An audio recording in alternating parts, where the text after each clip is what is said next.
আসসালামু আলাইকুম এভরিওয়ান, আমি হাবিব। তো অনেকদিন ধরে আমাদের কোয়েল আর খরগোশের আপডেটটা কিন্তু দেওয়া হয় নাই।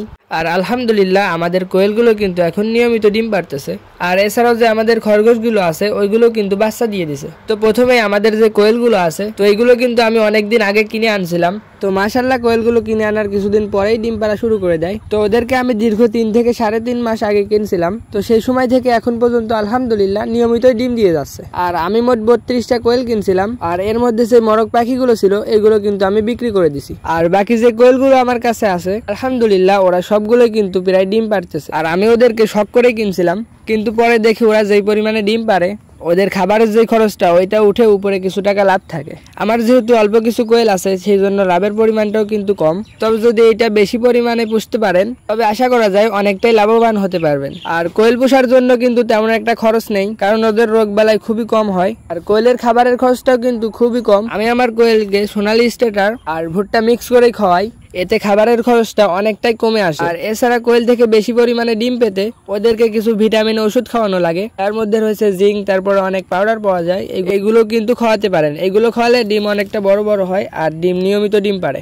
তো আজকের ডিমগুলো সংগ্রহ করে একটা ট্রের মধ্যে এক ট্রে ডিম সাজিয়ে নেওয়া লাগবে, কারণ একজন আমার কাছে 2 দিন আগে থেকে বলে রাখছে যে এক ট্রে ডিম লাগবে। আমাদের কোয়েল কম হওয়ার কারণে আমরা কিন্তু সবাইকে ডিম ঠিক মতো দিতে পারছি না, কারণ আমার কাছে এখানে অল্প কিছু কোয়েল আছে। আর মানুষ যে পরিমাণে ডিম চাচ্ছে, মানে ডিম কিনতে চাচ্ছে আমার কাছ থেকে, সেই পরিমাণে ডিম কিন্তু তাদেরকে আমি দিতে পারছি না। তো ইনশাল্লাহ কোয়েলের খামারটি আর কিছুদিন পরই অনেক বড় পরিসরে করার চেষ্টা করব, মানে একটু বড় করে করার চেষ্টা করব, যেখানে 200-300 কোয়েল পাখি অনায়াসে পুষতে পারবো। তো যখন ওই কোয়েলের ঘরটা করবো আপনাদের দেখানোর চেষ্টা করবো ইনশাল্লাহ। আর আমাদের কোয়েলের ডিমের কোয়ালিটি দেখতে পারছেন মাশাআল্লাহ অনেকটাই ভালো। আর এছাড়াও কিন্তু আমার কিছু দেশি মুরগি আছে, আর সেগুলোর ডিম আপনারা দেখতেই পারছেন।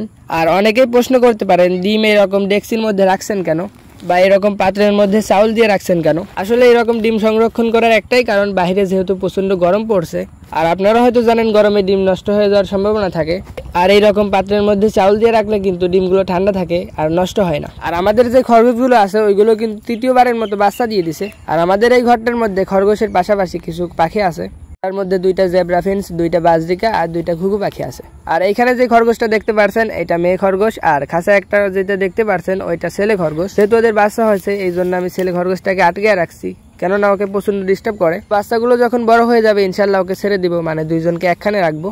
আর আমাদের খরগোশগুলো কিন্তু টোটাল 4টা বাচ্চা দিছে। আর এইটা হচ্ছে আমাদের মেয়ে খরগোশ, আর ওই কিন্তু 4টা বাচ্চা দিছে। দেখেন এই জায়গায় আমি কিছু তুলা দিয়ে রাখছিলাম, আর ওর মা কিন্তু এখানে কিছু ঘাস এনে আর ওর গার নোম ছিঁড়ে বাসা করে কি সুন্দর করে বাচ্চা দিছে মাশাআল্লাহ। আর দেখতে পাচ্ছেন মাশাআল্লাহ খরগোশের বাচ্চাগুলো। আর ওদের বয়স কিন্তু এখন 3 দিন, সেই জন্য ওদের চোখও ফুটি নাই আর ওদের গার পশমও কিন্তু এখন ভালোভাবে আসি নাই। আর এছাড়া আমাদের জেব্রা ফিন্স পাখিও কিন্তু 3টা বাচ্চা দিছে। দেখেন মাশাআল্লাহ ওরা কি সুন্দর করে বসে আছে। তো আজকের ভিডিওটা এই পর্যন্তই ছিল। তো সবাই আমাদের জন্য দোয়া করবেন। আল্লাহ হাফেজ।